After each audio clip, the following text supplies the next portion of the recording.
സുഹൃത്തുക്കളെ, തീരെ സുഖം ഉണ്ടായിരുന്നില്ല. ഞാൻ യാദൃശ്ചികമായിട്ടൊന്ന് വീണു എന്ന് പറഞ്ഞു കഴിഞ്ഞാൽ കുറേ ദിവസങ്ങളായിട്ട് ഞാൻ വല്ലാത്തൊരു സൈക്കിക് ഡിസോർഡറിലായിരുന്നു. ഡിപ്രഷൻ ഉണ്ടായിരുന്നു, ഉറക്കമില്ലാത്ത അവസ്ഥ ഉണ്ടായിരുന്നു, അതുകൊണ്ട് ഭക്ഷണം കഴിക്കുന്നുണ്ടായിരുന്നില്ല. അങ്ങനെ ഒന്ന് വീണ് അത്യാവശ്യം കുഴപ്പമില്ലാത്ത പരിക്കൊക്കെ പറ്റിയിട്ടുണ്ട്. കണ്ടില്ലേ, ബ്ലീഡിങ് ഉണ്ടായിരുന്നു, ഇൻറ്റേർണൽ ബ്ലീഡിങ് ഉണ്ടായിരുന്നു. സ്കാൻ ചെയ്യാനൊന്നും പോയില്ല ഹോസ്പിറ്റലിൽ. പ്ലേറ്റ്ലെറ്റിൻ്റെയൊക്കെ ടെസ്റ്റ് നടത്തുന്നതിനെക്കുറിച്ചൊക്കെ അഭിപ്രായപ്പെട്ട് ഞാനൊന്നിനും പോയില്ല.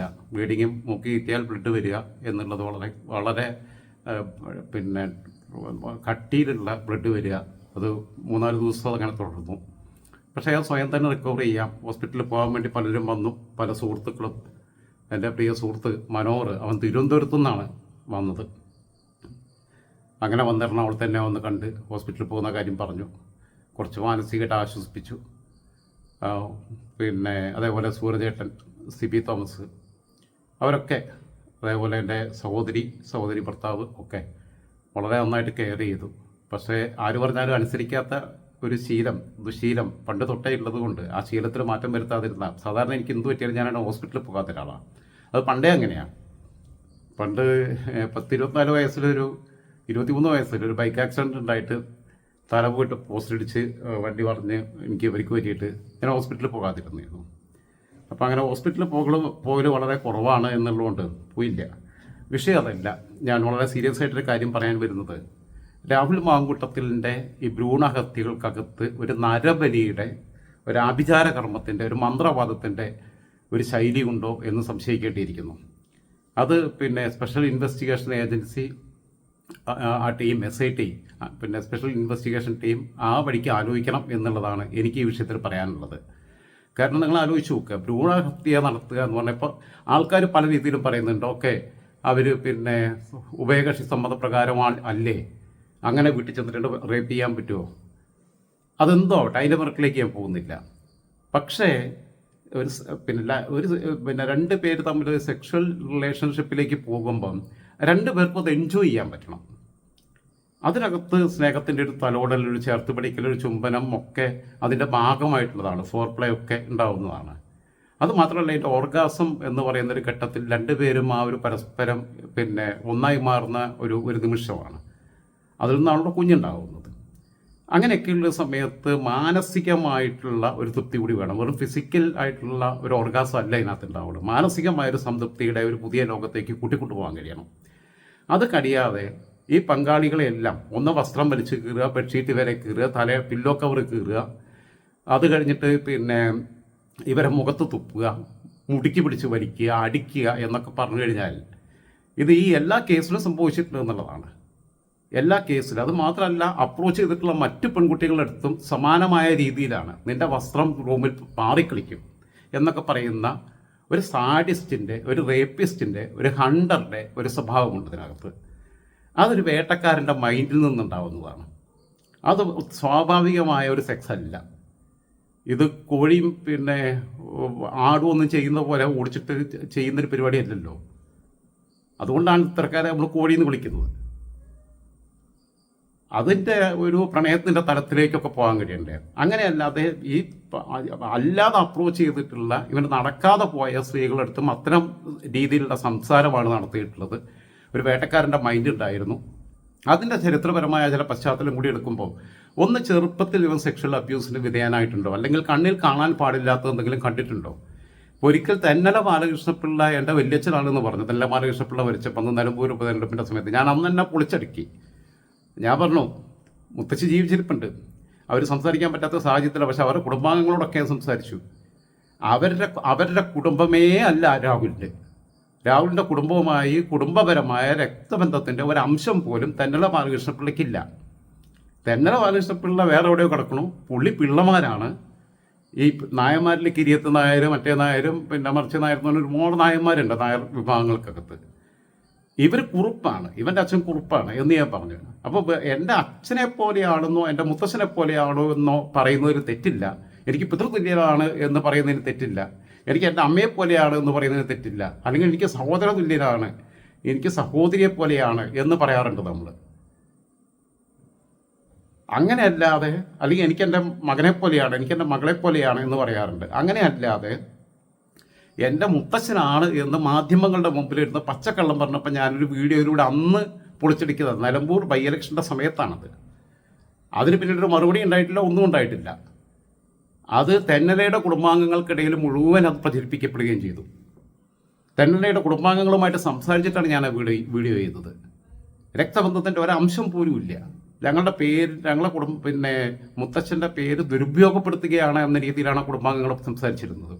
മുത്തശ്ശിക്ക് അതിൽ ഭയങ്കര വിഷമം ഉണ്ടായിരുന്നു എന്നാണ്. അവരുടെ കുടുംബയോഗത്തിൽ അതൊരു വലിയ ചർച്ചയായിട്ടുള്ളതാണ്, കാലങ്ങളായിട്ട് ഇങ്ങനെ പറഞ്ഞു നടക്കുന്നു എന്നുള്ളതെന്ന്. തെന്നല മറ്റേ അച്ഛൻ്റെ മരണശേഷം മുത്തച്ഛന് തെന്നലയുടെ ഒരു ആശ്രിതനായിരുന്നു. അന്ന് തെന്നല അടൂർ MLA ആണ്, അന്ന് ജനറൽ സീറ്റാണ്. അങ്ങനെ വരുന്ന സമയത്ത് അവിടെ ഓഫീസ് ഇട്ടപ്പം അവിടുത്തെ ഒരു ആശ്രിതനായിട്ടൊക്കെ ഇവരുടെ ഒരു വെന്യൂലാണ് അങ്ങനെ സംഭവം ഉണ്ടായിരുന്നത്. അന്ന് അങ്ങനെ MLA ഓഫീസിലൊന്നും വലിയ ഫണ്ടൊന്നും ഇല്ലാത്ത കാലത്താണ്. ഇത്രയും സൗകര്യങ്ങളൊന്നും MLA മാർക്കില്ല, ഇത്രയും അലവൻസ് ഇല്ല. അങ്ങനെയുള്ള കാലത്ത് പുള്ളിയുടെ ഒരു ബാല്യക്കാരനായിട്ട് കൂടെ കൂടിയതാണ്.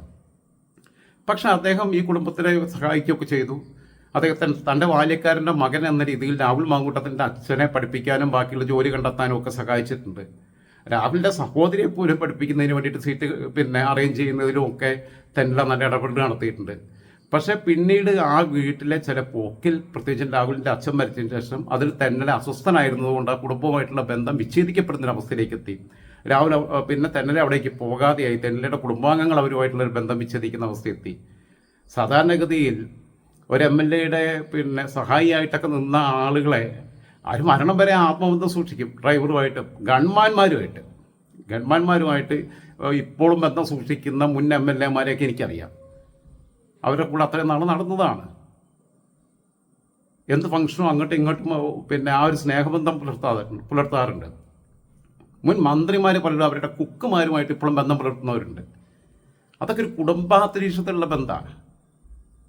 അങ്ങനെയുള്ളൊരു ബന്ധം തെന്നല പരിപൂർണമായിട്ട് ഉപേക്ഷിക്കുകയാണ് ചെയ്യുന്നത്. മാത്രമല്ല, ഈ ആഭിചാര കർമ്മങ്ങളുമായിട്ട് ഇവരുടെ കുടുംബ പശ്ചാത്തലത്തിനകത്ത് തന്നെ ചില ബന്ധങ്ങളുണ്ടെന്നും ഇപ്പോൾ ഉള്ള കുഞ്ഞമ്മയ്ക്കാണെങ്കിലും ഈ ആഭിചാര കർമ്മങ്ങളുണ്ടെന്നുള്ളത് നമുക്കറിയാവുന്നതാണ്. അത് ആ നാട്ടിൽ തന്നെ വലിയ പ്രചാരത്തിലുള്ളൊരു സംഭവമാണ്. അപ്പോൾ അങ്ങനെ മൊത്തം ആഭിചാര കർമ്മങ്ങളുടെ ഒരു സ്വഭാവം ഇതിനകത്തുണ്ട്. കാരണം ഒരു കുഞ്ഞ് ഇപ്പം സെക്സിൽ ഏർപ്പെടുന്നതിന് മുമ്പ് വേണ്ട പ്രിക്കോഷൻ എടുത്തില്ല എന്ന് കൂട്ടുക, അതെടുക്കാമല്ലോ. അതിന് ഇന്നത്തെ കാലത്ത് പിൽസ് ഉണ്ട്, അല്ലെങ്കിൽ ബാക്കിയുള്ള കാര്യങ്ങളുണ്ട്, ഒക്കെ ഉണ്ട്. ഇനി കോണ്ടം യൂസ് ചെയ്യുന്ന ഇഷ്ടമല്ല എന്നുണ്ടെങ്കിൽ അത് യൂസ് ചെയ്യാതിരിക്കട്ടെ. അത് പണ്ടാരോ പറഞ്ഞ മാതിരി റെയിൻകോട്ട് ഇട്ട് കുളിക്കുന്ന പോലെയാണ്. അതിന് പരിപൂർണമായ സ്പർശനത്തിൻ്റെ സുഖം കിട്ടുന്നില്ല എന്ന ഒരു കാര്യം കൊണ്ടുണ്ടെങ്കിൽ കോണ്ടം വേണ്ട എന്ന് വെച്ചു. പക്ഷേ ഇവരായിട്ടൊക്കെ ഇൻ്റർകോഴ്സ് ചെയ്തിട്ട് ഇത്രയും ഡസൻ കണക്കിന് പെണ്ണുങ്ങളുമായിട്ട് ചെയ്യുന്ന ഒരാളുമായിട്ട് കോണ്ടം ഉപയോഗിക്കാതിരുന്നു കഴിഞ്ഞാൽ അതില്ലാത്ത അസുഖങ്ങൾ പിടിക്കുന്നുള്ളത് വേറെ യാഥാർത്ഥ്യം. അതുകൊണ്ട് ഇനിയിപ്പോൾ കേരളത്തിൽ നടക്കില്ല, വല്ല റെഡ് സ്ട്രീറ്റിലും പോകേണ്ടി വരും. മുംബൈയിൽ എയ്ഡ്സ് പിടിക്കില്ലേ? അപ്പോൾ എന്തായിരുന്നാലും അങ്ങനെ വേണമെങ്കിൽ സംഭവിച്ചു എന്ന് കൂട്ടുക. വിത്തിൻ 72 മണിക്കൂറിനകം കഴിക്കാവുന്ന ഗുളികകളുണ്ട്. അത് കഴിഞ്ഞിട്ടും കഴിക്കാവുന്ന ഗുളികകളുണ്ട്. അതിനത്ര വലിയ ബ്ലീഡിങ്ങും പ്രശ്നങ്ങളൊന്നുമില്ല. ഇത് 2-3 മാസം എൻ്റെ കുഞ്ഞിനെ എനിക്ക് വേണം, എൻ്റെ കുഞ്ഞിനെ എനിക്ക് വേണം എന്ന് പറഞ്ഞിട്ട് അതിനൊരു ജീവൻ ഉണ്ടായിക്കഴിഞ്ഞിട്ട് അതിനെ അബോർഷൻ നടത്തുമ്പോൾ പോലും ഇത് ശരിക്ക് ജ്യൂസ് അടിക്കുന്ന പോലെ അടിച്ച് കളയുന്ന മരുന്നുകളുണ്ട്. അത്തരം മരുന്നുകൾ പോലും കൊടുക്കാതെ അങ്ങനത്തെ മരുന്നുകൾ കൊടുത്തു കഴിഞ്ഞാൽ ബ്ലീഡിംഗ് ഒക്കെ ഉണ്ടാവും. ആ ബ്ലീഡിങ്ങിന് ട്രാൻസ്ലോക്ക് അങ്ങനെ എന്തോ പറഞ്ഞിട്ടൊരു മരുന്നുണ്ട്. അതിനെക്കുറിച്ച് ഞാൻ പലരോടും വിദഗ്ധരായിട്ട് സംസാരിച്ചിരുന്നു. അപ്പോൾ ആ ബ്ലീഡിങ് നിൽക്കും. ബ്ലീഡിങ് 2 ദിവസത്തിൽ കൂടുതൽ നിൽക്കുകയാണെന്നുണ്ടെങ്കിൽ അത് നിർത്താൻ ആ മരുന്ന് കഴിച്ചാൽ മതി. അതുപോലും ചെയ്യാതെ പ്രസവിക്കുന്ന രീതിയിൽ കുഞ്ഞിനെ കിട്ടണമെന്ന് ആഗ്രഹിക്കുകയും എന്നിട്ട് അതിനെ കട്ട് ചെയ്ത് ഫ്ലഷ് ചെയ്യുന്നതിനകത്ത് ഒരു ഉന്മാദ നൃത്തമാടുകയും ഒരു വൈൽഡ് സെക്സിലേക്ക് പോവുകയും എന്നിട്ട് അതുവരെ തന്നോടൊപ്പം കിടക്ക പങ്കിട്ട ഒരു പെണ്ണിനോട് അവളുടെ ഇഷ്ടത്തോടെയോ ഇഷ്ടമില്ലായതയോ ആവട്ടെ അതിനെ മുഖത്ത് കറക്കിച്ച് തുപ്പുക, മുടുക്കി പിടിച്ച് വലിക്കുക, അടിക്കുക, അതിന് ആനന്ദം കണ്ടെത്തുക, പില്ലോ കവർ വലിച്ചു കീറിയെറിയുക എന്നൊക്കെ ചെയ്യുന്നതിനകത്ത് ഒരു വല്ലാത്ത ഒരു മന്ത്രവാദത്തിൻ്റെ സ്വഭാവമുണ്ടോ എന്ന് പരിശോധിക്കേണ്ടതുണ്ട്. കാരണം പണ്ട് നമ്മുടെ നാട്ടിലേക്ക് നരബലിയൊക്കെ ഉണ്ടാവുമായിരുന്നു. തങ്ങൾക്ക് എന്തെങ്കിലും നേട്ടത്തിന് വേണ്ടിയിട്ട് അന്നത്തെ കാലത്ത് പലരും മറ്റു പലരെയും കൊന്നുകളയുന്ന സ്ഥിതിയൊക്കെയുണ്ട്. ഇന്നത്തെ കാലത്ത് പോലെയുള്ള ഇൻവെസ്റ്റിഗേഷൻ സംവിധാനങ്ങളൊന്നും ഇല്ലാത്ത കാലമാണ്, CCTV ഒന്നും ഇങ്ങനെ ഇല്ലാത്ത ഒരു കാലത്ത് അന്ന് പലരെയും അങ്ങനെയൊക്കെ കൊന്ന ചരിത്രം നമ്മൾ കേട്ടിട്ടുണ്ട്. ചില ബിൽഡിങ് പണിയുമ്പം ആ ബിൽഡിങ് പൊളിയാതിരിക്കാൻ അതിൻ്റെ അഭിവൃദ്ധിക്ക് വേണ്ടിയിട്ട് നരബലി നടത്തിയാൽ അഭിവൃദ്ധി ഉണ്ടാവും എന്ന് പറഞ്ഞിട്ട് നരബലി കേരളത്തിൽ ഉണ്ടായിരുന്നതാണ്, ഇന്ത്യയിൽ ഉണ്ടായിരുന്ന സിസ്റ്റം നരബലി.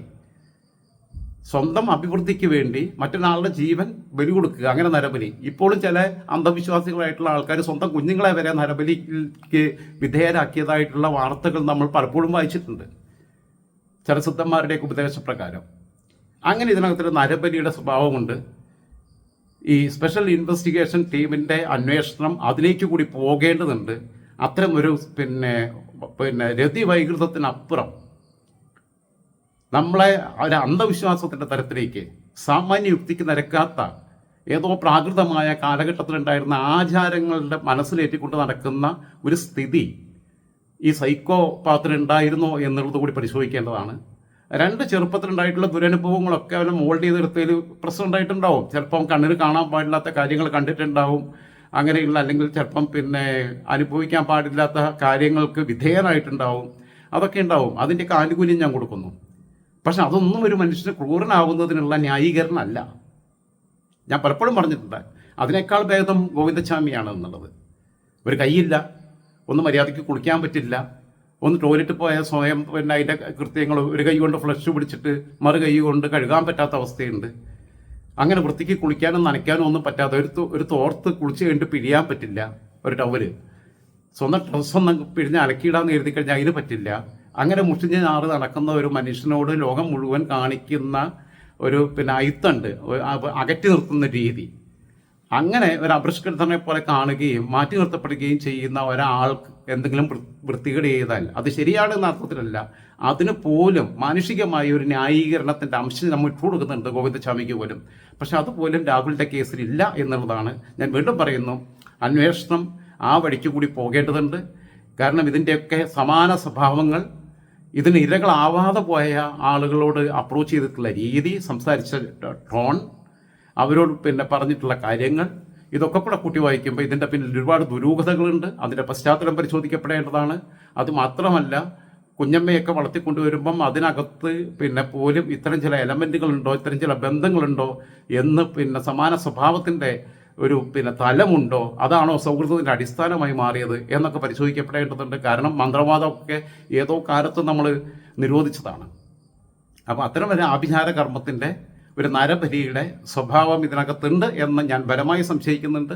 ആ സംശയം പ്രേക്ഷകരുമായിട്ട് പങ്കുവെക്കുകയാണ്. ഇത് അന്വേഷണ ഏജൻസികൾ തന്നെ ഗൗരവമായിട്ട് പരിശോധിക്കേണ്ടതാണ് എന്നൊരിക്കൽ കൂടി അടിവരയിട്ട് പറഞ്ഞുകൊണ്ട് തൽക്കാലം അവസാനിപ്പിക്കുന്നു. Good night.